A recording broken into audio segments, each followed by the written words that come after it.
In that fourth quarter, Denver started with a run, and you checked in, and you guys seemed to settle in a little. But what was changing in the execution and to turn that back around after Denver had made their push? I thought Coach did a good job. We just we changed our defensive, what we were doing defensively a little bit. We went on small. We switched a lot of pick and rolls. They were hitting some tough shots, and it was hurting us. So the switch definitely made us get some stops. What was working well for D'Angelo tonight in his overall floor game? He really played a very smart game. He had good looks. He was really trying to get guys involved. I'm not sure exactly how many assists he finished with, but he was trying to play make, and he just stayed focused the whole game. And when he does that, we're a better team. What have you made of Zubac's progress to this point? It's great to see. I mean, you know, we could see from the start. He's very talented. I'm really proud of him and just how hard he's been working. He works hard. He's playing in the D League, never complains, comes in early. I mean, Brandon also, just really two solid rookies, and I've been saying that all year. They just very humble, really nice kids, but they work so hard, and I'm really proud of them. So who's going to be the first to ask? I'm not going to ask. So what do you want to say? No, I got nothing to say. We obviously saw your post on social media. What was your just kind of reaction to everything that went on this weekend with the travel home? It's tough. I mean, I felt like posting something my whole life. I've always said I've been very fortunate and very lucky to have the opportunities that I have. And I know for a lot of refugees, they can't speak up, or they could never be heard.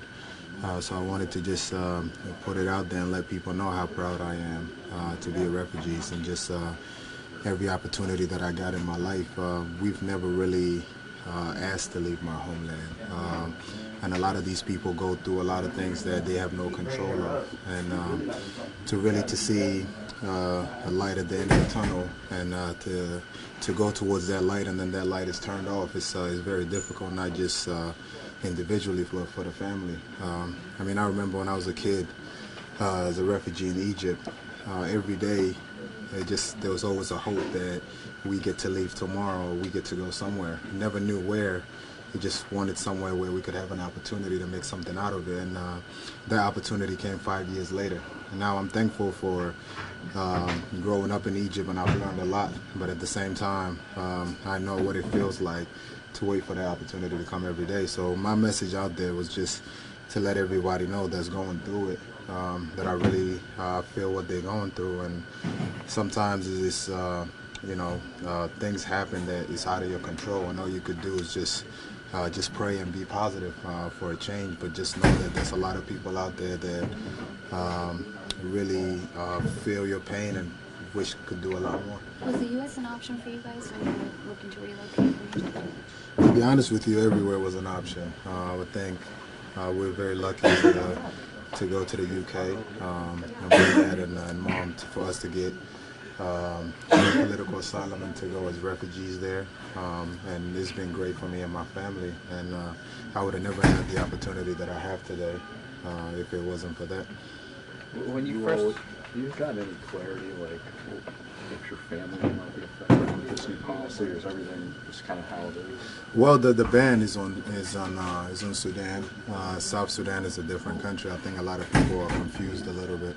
But South Sudan and Sudan used to be one country, and now it's separate. So the ban doesn't really include myself, but it affects me because I know a lot of people from Sudan, and I know a lot of people that I grew up with that are affected by it.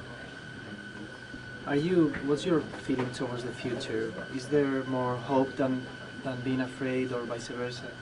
No, I mean, you always have hope. I don't think, no matter what, there's always hope. You always believe that things are going to work out, even sometimes when it seems like it's not going to.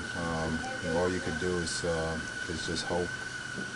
Can I ask you, like, kind of what's going on, around here with you? Yeah, some do.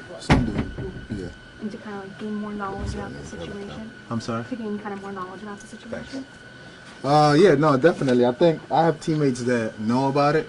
I got guys around the league that's been great who reached out when they heard.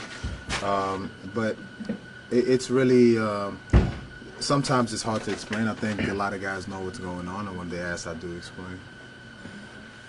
How comfortable are you, like, with these moments where politics and sports sort of intersect? How much do you like talking about that sort of thing? I don't think I get myself involved a lot in politics. I just really speak on what I believe and how I feel. I think once you start going into politics and what you believe, sometimes are two different things. I'm not really caught up in politics. I'm just speaking out as somebody who had an opportunity, who's a refugee, and how I feel about it. It's just when it comes to politics and all that, I leave that alone, because once you get into that, sometimes people don't like your opinion. I know you've done a lot with kids, and that's been a big part of over the years. Is this a moment to try to? Is that part of what your message is, to just reach out and try to convey a sense of hope, or that you got to a certain place because of certain things? Yeah, no, definitely. I mean, there's a lot of people, a lot of refugees who had the opportunity who are speaking out. I've read a few, and I'm just, I never, want to be in a situation where I'm speaking about something that's affecting other people. That means, something isn't right. But I'm more than happy to take the lead and to speak about it.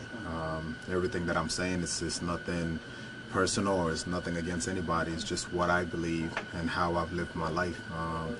Since day one, I've always dedicated my life into giving to others, because I know that I was given an opportunity. So I always try to do that. There's a sentiment among some people, both here and in some places in Europe, that they fear that when you let refugees in, you're going to let terrorists in. How do you feel about that viewpoint? I mean, I've watched the news and I've read a lot, and if you really want to look into that, you gotta go into facts and what is true and what is not. I mean, from what I understand, I haven't seen a lot of refugees committing terrorist acts, or in this country I'm speaking about.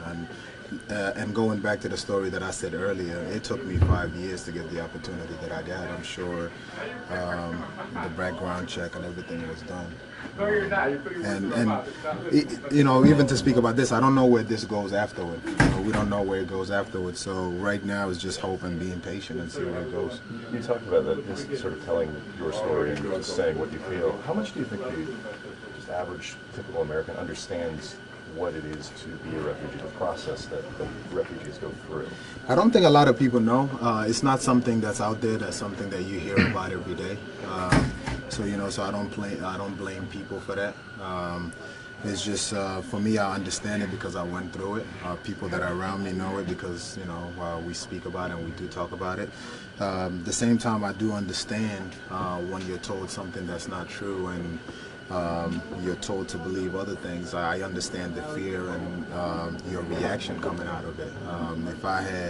If somebody told me a story and that's all I know, I'll probably act to what I'm hearing. And whether it's putting things out there to let people know, I don't know what the solution is to it. But a lot of people that do support this are supporting it because of what they believe. It's just what they hear and what they believe also.